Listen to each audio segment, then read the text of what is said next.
ஒரு கேள்வி கேட்கலாமா? ரமலான் முடிந்த பிறகு உங்கள் உடல் மெலிந்தது, ஆனால் உங்கள் மனம் மாறியதா? ஒரு மனிதன் 30 நாட்கள் நோன்பு நோற்றான், தராவி தொழுதான், குர்ஆன் முடித்தான். ஆனால் ரமலான் முடிந்தபோது அவனிடம் இருந்தது பசி மட்டும். ஏன் தெரியுமா?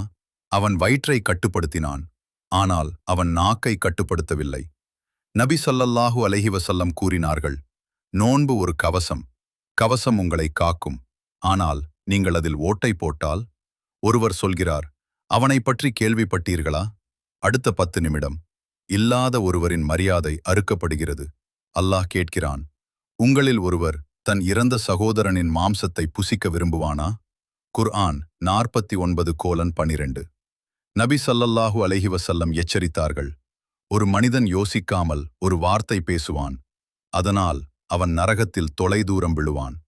அது உங்கள் 30 நாள் தியாகத்தை அழிக்குமா?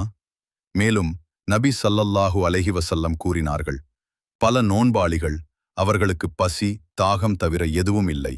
நாக்கு சிறியது, ஆனால் அது ஒரு மனிதனை மன அழுத்தத்தில் தள்ளும், ஒரு மறுமையை சிதைக்கும்.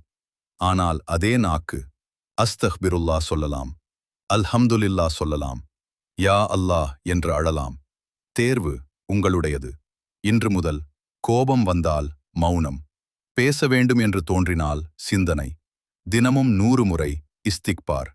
ரமலான் முடிந்தபோது உங்கள் வயிறு காலியாக இருக்கலாம், ஆனால் உங்கள் தராசு காலியாக இருக்கக்கூடாது. இந்த வீடியோ பிடித்திருந்தால் அஸ்தக்பிருல்லாஹ் என்று கமெண்ட் செய்யுங்கள்.